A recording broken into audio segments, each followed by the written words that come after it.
नमस्कार। एक सीधा सा सवाल। जब एक अमेरिकी फर्म हिंडनबर्ग अपनी रिपोर्ट में यह कहती है कि गौतम अडानी गुट जो है वो शेयरों में घपला कर रहा है, मैनिपुलेशन कर रहा है, मनी लॉन्ड्रिंग कर रहा है, विदेशी जमीन पर फर्जी कंपनी बनाकर अपना फायदा कर रहा है, जब इतने गंभीर आरोप लगाए जाते हैं तो अडानी गुट क्या करता है दोस्तों? सबसे पहले जब उनकी प्रतिक्रिया आती है तो तिरंगे के साथ खड़े हो जाते हैं उनके सीएफओ और अपना जवाब पढ़ते हैं। अब दोस्तों जो 413 पन्नों का जवाब आया है ना, उसमें गौतम अडानी ने सहारा एक बार फिर देशभक्ति, भारत और तिरंगे का लिया है। अगर एक लाइन में कहा जाए तो गौतम अडानी ने कहा है कि यह भारत पर हमला है। मैं गौतम अडानी से एक सवाल पूछना चाहता हूं, आप तथ्यों पर हिंडनबर्ग जो दावा कर रहा है उसका जवाब क्यों नहीं देते? राष्ट्रवाद का सहारा लेने की क्या जरूरत है? एक अरसे से दोस्तों इस देश में होता आ रहा है। जब देश में आपातकाल चल रहा था तब आपको याद होगा डीके बरुआ नाम के एक शख्स ने कहा था, India is Indira, Indira is India, यानी कि इंदिरा जो है वो भारत है और भारत ही इंदिरा है। फिर याद कीजिए 2014 में गिरिराज सिंह ने कहा था कि जो प्रधानमंत्री नरेंद्र मोदी की आलोचना करेगा वो चला जाए पाकिस्तान। बात यहां नहीं रुकती। अभी हाल ही में बीबीसी ने एक डॉक्यूमेंट्री की थी 2002 के दंगों पर, तब इस पर भी राष्ट्रवाद का तड़का लगाने की कोशिश की गई। इसको लेकर भी क्या सियासत चल रही है आगे जाके मैं आपको बतलाऊंगा। मैं एक सीधा सा सवाल पूछना चाहता हूं कि आखिर क्या वजह है जहां आप कमजोर दिखाई देते हैं वहां राष्ट्रवाद का सहारा? बात यहां नहीं रुकती है। पठान का विरोध भी जब किया जा रहा था तो क्या कहा जा रहा था कि शाहरुख खान भारत विरोधी हैं, यह फिल्म भारत के खिलाफ है, शाहरुख खान पाकिस्तान परस्त हैं, और बस यही आरोप लगाए जा रहे थे। गौतम अडानी भी यही कर रहे हैं कि हिंडनबर्ग ने जो किया वो भारत के खिलाफ है।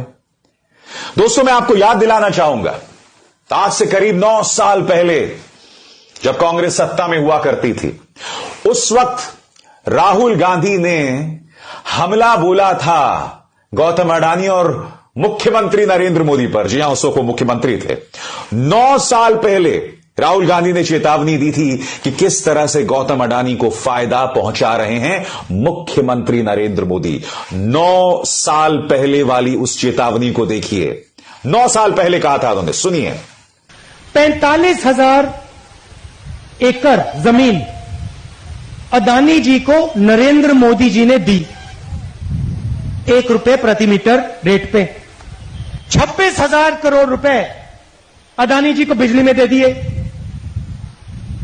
10,000 करोड़ रुपए जमीन में दे दिए।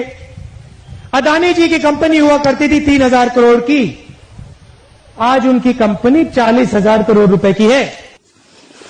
आज मानो राहुल गांधी का एक एक शब्द सही साबित हुआ है, क्योंकि तमाम एयरपोर्ट्स पर गौतम अडानी का कब्जा।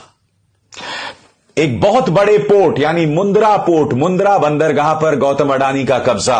गौतम अडानी दुनिया के दूसरे सबसे धनी व्यक्ति थे और हिंडनबर्ग रिपोर्ट के बाद वो जो है 7वें नंबर पर आ गए हैं। और आज भी उनके शेयरों में लगातार गिरावट आई। कल जो इन्होंने 413 पन्नों की रिपोर्ट दी थी दोस्तों, कायदे से शेयर मार्केट में आज उछाल आना चाहिए था। शेयर बाजार को गौतम अडानी के बयान में अपनी मजबूती, अपना विश्वास दिखाना चाहिए था, मगर 2 बजे तक देखिए उनके तमाम स्टॉक्स का हाल। यह हालत है आज 2 बजे तक गौतम अडानी के कंपनी के तमाम शेयरों का, यानी कि कल रविवार को जो उन्होंने बयान दिया है उससे शेयर बाजार इत्तेफाक नहीं रखता।